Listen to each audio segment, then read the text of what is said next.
Selamünaleyküm arkadaşlar. Öğren Ayşe YouTube kanalına hoş geldiniz.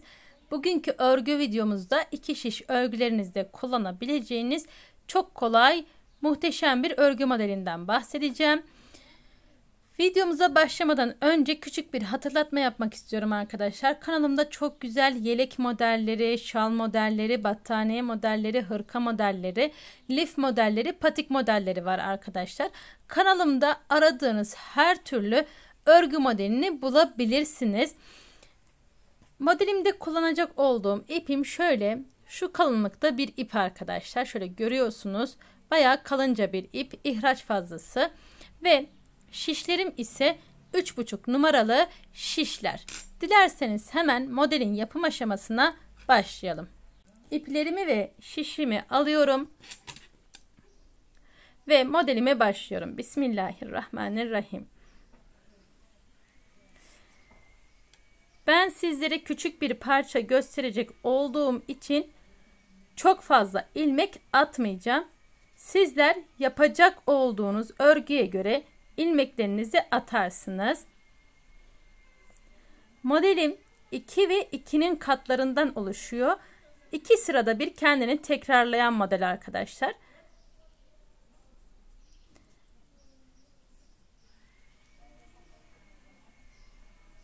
Evet. Şöyle bir sayalım. 1, 2, 3, 4, 5, 6, 7, 8, 9, 10, 11, 12, 13. Bir tane daha atalım. 14 ilmek ile gösterelim arkadaşlar.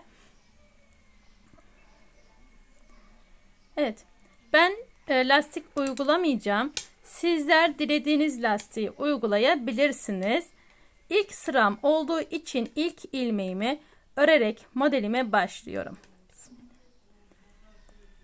Modelimin ön yüzüne geçebilmek adına buradaki bütün ilmeklerimi ters olacak şekilde örüyorum arkadaşlar. Burası modelime dahil değil.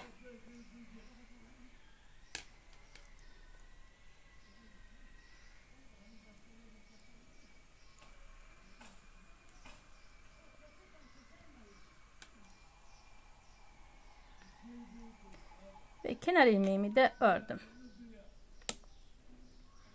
Modelimin ön yüzünde ve birinci sırasındayım.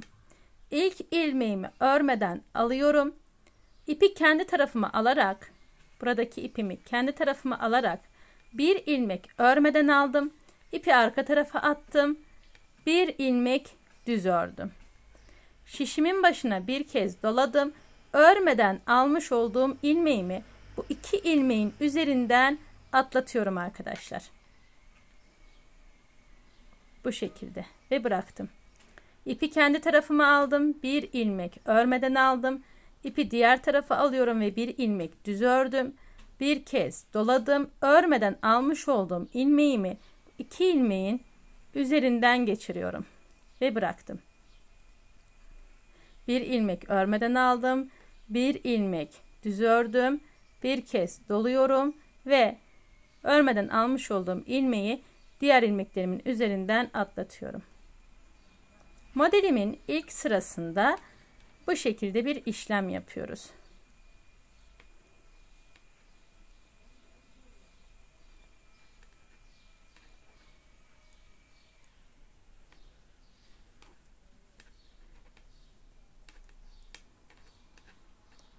Örgüye yeni başlayanların dahi kolaylıkla yapabilecek olduğu bir model arkadaşlar. Kenar ilmeğimi de ördüm. Modelimin ikinci sırasına geçiyorum. Arka tarafındayım. İlk ilmeğimi örmeden aldım. Devamında gelen bütün ilmeklerimi ters bir şekilde örüyorum. Arka yüzünde ilmeklerimizi ters olacak şekilde örüyoruz.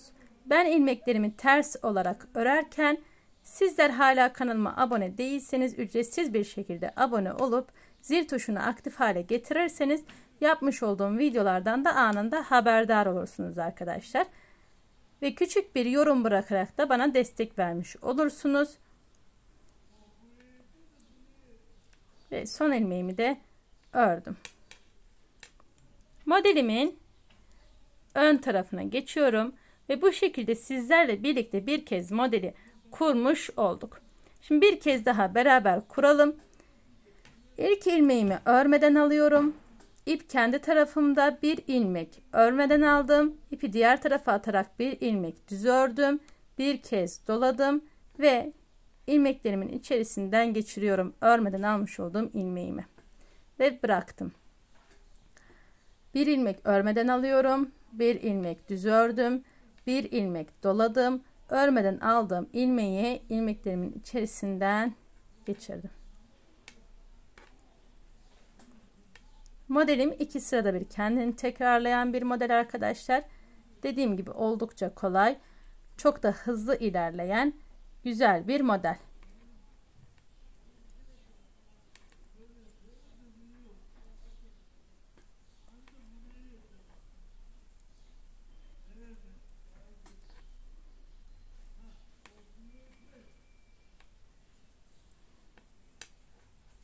Modelimin arka yüzüne geçiyorum. İlk ilmeğimi örmeden alıyorum.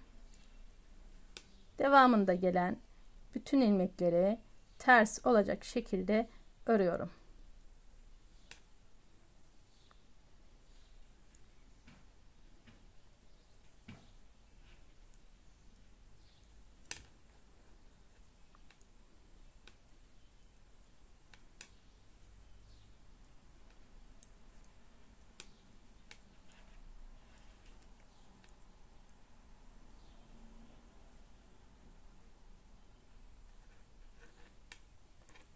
Ve bu şekilde sizlerle birlikte modeli 2 kez kurmuş oldum arkadaşlar.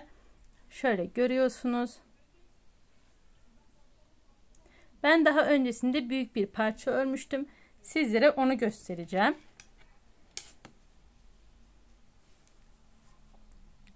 Şöyle bakın arkadaşlar. Şunları şöyle kenara alalım.